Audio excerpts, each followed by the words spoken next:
Let's talk about it. A pretty insane and some describing historic Trump rally that happened yesterday. And Elon Musk was at it, and so many different things happened.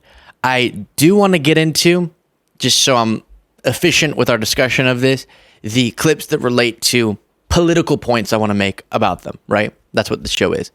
But first, I do want to acknowledge, regardless of my stance against Donald Trump, this was his return to Butler, Pennsylvania, the site of the attempted assassination. And the whole beginning part was talking about that, recounting it, and discussing the supporter of Trump's who died. All of that horrific, and makes total sense they would spend time acknowledging the loss of life and the threat that was posed to Trump and all of it. So that happened. Then we get into, from there, what I would say is a part of the rally that we don't need to have political debates over. It very quickly gets right back in to the normal Trump rally-esque stuff that's so damaging to our political conversations. And it's almost sad that even when he's doing sort of a tribute to what was a moment that across political lines we can denounce and oppose, that he would so quickly turn it right back into what we see every single day. He couldn't stop himself from getting back into the divisive and destructive language. So we'll get into that. We'll look at Elon Musk coming on stage. But first, a point I do want to make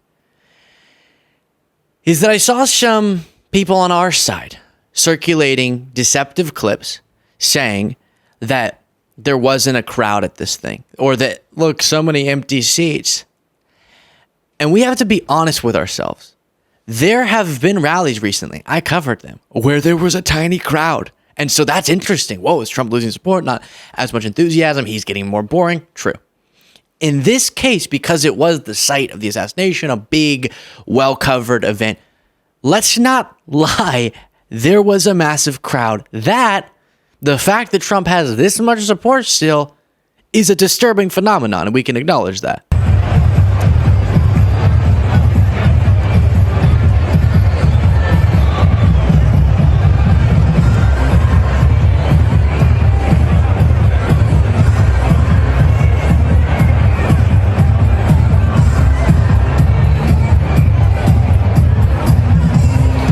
As far as political events go, that's gargantuous, which is disturbing, yes.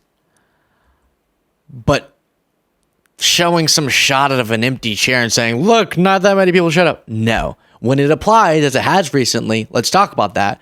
I do think Trump's crowds have gotten smaller in a lot of his events than they used to be. This one was big, and that represents, I actually saw a friend of the show, Aaron Rupar, make a really good point about this, which is we can't get complacent.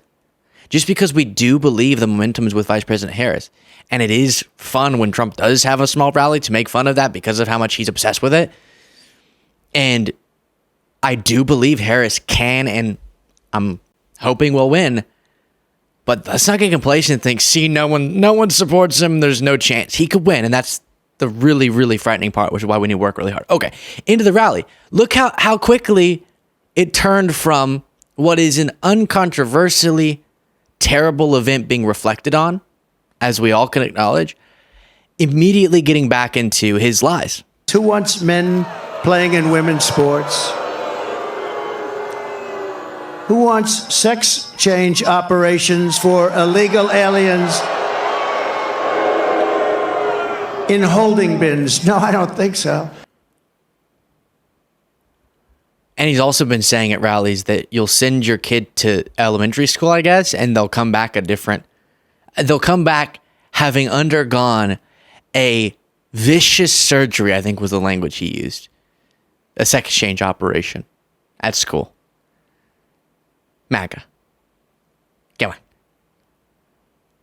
on. Do you believe that, or do you just like saying it because it gets under our skin? And then on the assassination attempt, he pushed what is a dangerous notion.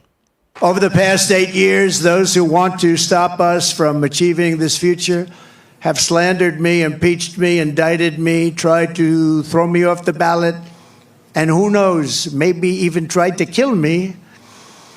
But I've never stopped fighting for you. The people who impeached you, indicted you, etc., did not try to kill you. And I do always feel like it's my obligation, because it's important to separate. Someone did, in a very real way, try to kill him.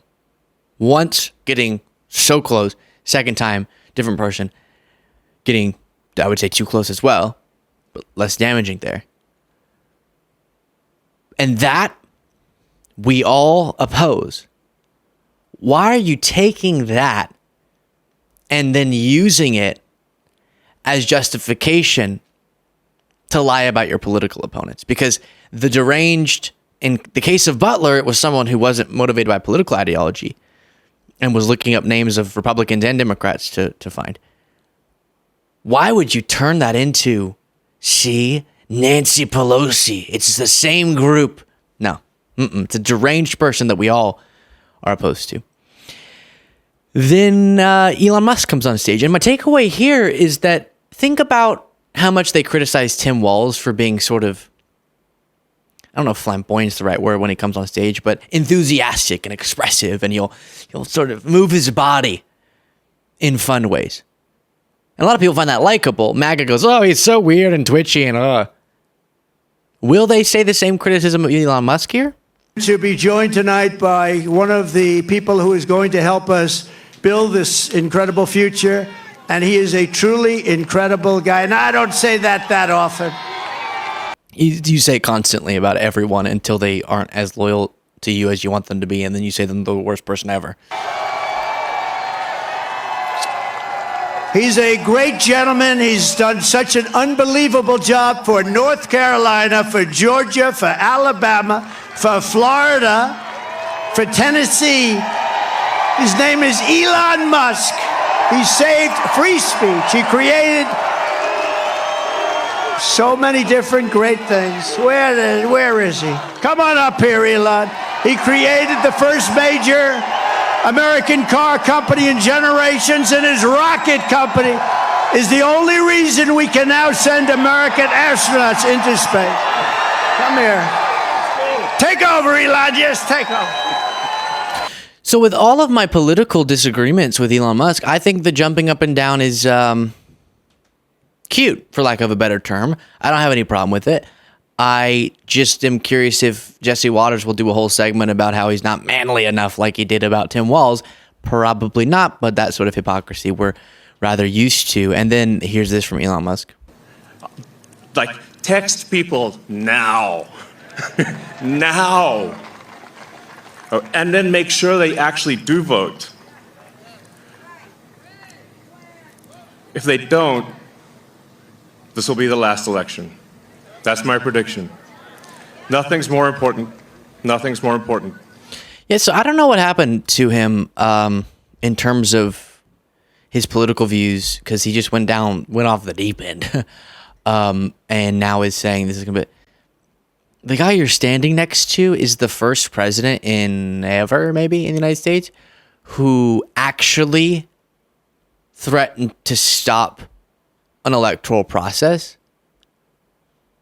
And still, I'm not asserting that this will be the last election if Trump wins. I think he could fundamentally alter the course of our democratic process in destructive ways. And there's a stronger case there than anyone else, given what he tried to do last time with blocking the peaceful transfer of power. But still, that's not the chief argument from Vice President Harris. But you're saying Harris, who, what? She'd build too much infrastructure and that would prevent the next election from happening? She'd cap more prescription drug costs and that would make the next election not happen? What are you talking about? And then other thing that you have to acknowledge in terms of hypocrisy is anytime MAGA gets a whiff of a social media platform having political bias or a media company having political bias, they say it's election interference. because of Hunter Biden's story, because there were unconsensual nudes involved in it, temporarily got blocked or something, and then was unblocked, and then because it got blocked, more people talked about it than before. All happening before the election. It wasn't until after, as they think. Just the time stuff with MAGA can be weird. This was all before the election, and the story was covered by everyone, even though you think this is what swayed the election. Okay? That, and the fact that more Twitter employees might have voted for Democrats, just if you poll them, I don't even know. Actually, I'd assume that. I'm sure a lot of people who work in tech are more liberal. That means that Trump has everything biased against him. And the election wasn't fair. But when the owner of a social media platform, that's one of the leading platforms for where people get their news, unfortunately, overtly says this is the most important thing, there won't be future elections if Trump doesn't win, and dedicates himself to making that happen, y'all don't find that to be a scary political bias for a impactful platform relating to politics? Soul searching. Do some soul searching on that one. I'll leave it there. Let me know what you thought of Trump's return to Butler. Again, there's a lot I left out. It would be a long segment. Like I said, he did address what is not to be politically debated about, which was what we all acknowledge to be horrible, but then went on to turn it into a normal rally, unfortunately, as you just saw there. And Elon Musk did his Elon Musk things. And then get the bonus show by clicking the join button below.